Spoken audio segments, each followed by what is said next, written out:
Okay, I like this one. Support from your parents allowed you to become who you are today. What advice would you give to creatives whose parents don't support their creativity? That's a deep question.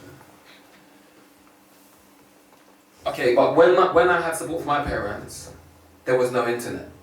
You know what I'm saying? So it was just me and all I knew was my area. So it's me and my area, North London, Tottenham, that was it. You know what I'm saying? So some of the things we were doing weren't like my parents were kind of right to not support us, you know what I'm saying? Like, there was nobody making music, there was no crime crew, or not like, you know what I'm saying? Now, if a kid now says, I want to MC, I want to whatever, the parents, or I want to be a YouTuber, or whatever, the parents might say, you know what, help him set up a little PC, get him, you know what I'm saying? Whereas back then, my mum was like, what the F are you lot doing, bro? I come to this country to better my life and give you an opportunity. And you don't want to go to uni, Junior. JME, you're going to uni, but you're doing all your uni projects about your radio and CDs and pressing up, whatever. Like, you lot, what are you doing? You know what I'm saying? Like, in their heads, they must have been, what's going on? So it was harder for them, but they still supported us, you know what I'm saying? Whereas now, if your parents don't support you now, I don't know what you're doing, first of all, but whatever it is you're doing, I think you need to show your parents, because your parents are not the devil. They want the best for you, definitely, 100%. You are them. That's what you are. You're just them, the new consciousness in their DNA body. You know what I'm saying? And they want the best for you. So the reason why they're not supporting you is because they think they know better. So you need to show them. Unless you want to fall out with them and just duck out and do your own thing. If you want them to be there when you reach success, you need to show them what you're doing and why you believe what you're doing is going to make you successful. Yeah, because if you don't know that, then I can't help you then, because you can't help yourself. You know what I'm saying? So if you know what you're doing is you're going to reach success and there's a path you're trying to follow, you need to let them see it, because if they could see it, there's no way they wouldn't want to support you. Unless they've got something in their mind they think they want you to do, which is wrong. Never try and force your children. Your parents are wrong, and I will come to your house. Because you should never try and force your children to do something. That's wrong. That's wrong. Even if they reach success, they won't be happy. They'll only be happy for you, like, Mum, look, I've made it. Yeah, you wanted me to be a gymnast. I've done it, I won the gold. But they don't care about gymnastics, you get me? They wanted to always, you know what I'm saying? So yeah, so your parents might be wrong, but I don't know if they're wrong. You know what I'm saying? You need to show them the way. And I speak to a lot of young people and they're like, oh, I don't know what I want to do, I want to do this. But like you said, my mum doesn't want, I found like I want to do art or whatever it is, but my mum still wants to do it. And I'm like, okay, well, do you have a plan? No, not really. Sven, if you can help me with this now. But I'm like, if you don't have a plan, your parents are going to make a plan.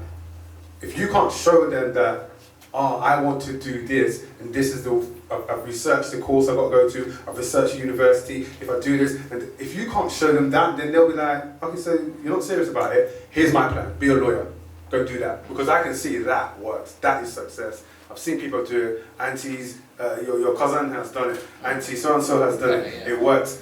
But if you want to pursue that path, go and show them these are the steps to take. I've seen it become a success, and this is the plan that I'm going to follow.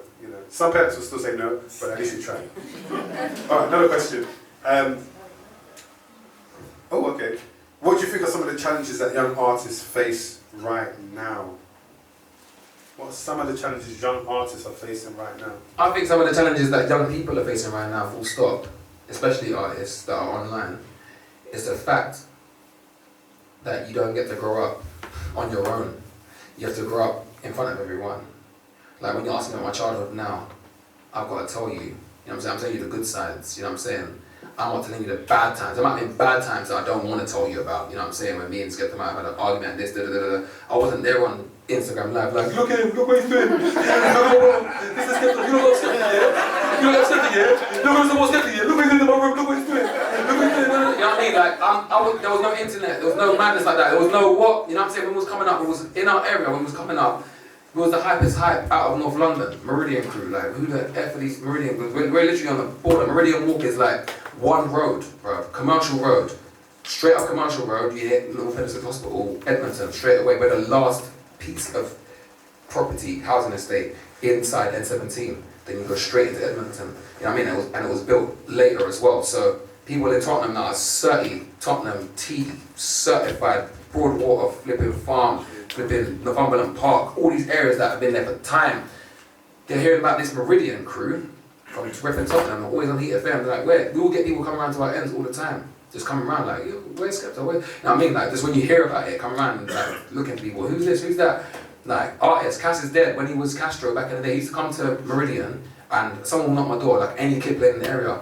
There's a guy, he's at the gate for you, I look out my window and see, come outside, he's like, yo, what, yeah, man, I want to get a CD, instrumentals, whatever. I had to go in my house, burn them a CD and come out and get, you know what I mean? Like, like, if that was the days of the internet, there would have been mad people in my car park, like Meridian Ward, it would have been nuts, you know what I'm saying? So now, for people growing up now, it must be hard to be growing up online, you know what I'm saying? It must be difficult to do that and then still try and be successful, and then even if you do reach success like Dave and you get the papers trying to tear you apart for nothing, you know what I mean? So I reckon that's the hardest thing they've got to deal with now, because I grew up without it and then now I'm with it. I know how to work it because I know what it life's like without it and with it. So you can't affect me, bruv. You know what I'm saying? You can write anything. When they tried to cancel me because I retweeted someone's joke that was anti-Semitic, that I didn't know was anti-Semitic, bruv. They retweeted it. Then when I took a picture of Jeremy Corbyn, they said I'm endorsing him, and I took a picture of him, I interviewed him. Are you endorsing him? And you're racist. And then they tried to tear me down. I was laughing like, rah, is this what happens? This is mad. This is what happens. Like, I was laughing, I didn't care, you get me. But if that was someone coming up now, trying to make a name, they got Stormzy now. It's mad, bro. You know what I'm saying? People that are coming up now, I reckon the internet. Also on my camera, I got a camera outside my house, and yeah, it alerts me when someone's outside my house. One day, someone's outside my house, and look, there was bare people on bikes, little push bikes. I thought, oh, what's going on? I pressed it, and they were just riding down the street, but they stopped because they got a phone call, and I saw the boy go, nah, like little 13-year-old kid, nah. Okay, put Baker on the phone, Look, tell him I don't want to beef with him. I don't want to beef, Baker, I don't want to beef with you, yeah? What you saw online, I'm thinking, wow, these little kids are in beef over something that happened online. I'm literally watching this guy's conversation on my camera like, bro, I wish I was in my house, I go outside and take the phone and say, yo, like, help him. Get me, but something's happened online, I don't know, but I can hear him saying, yeah, but Instagram, tell her to delete, whatever. They get into madnesses online, you know what I'm saying? I never had that as a kid, and it was hard growing up for me. So I can't even imagine what it's like to be 17 now, trying to be the sickest MC in your ends, but your life's online, bro. Someone's gonna put up a tweet one day, someone's gonna Instagram live your house one day, like it's nuts, you know what I'm saying?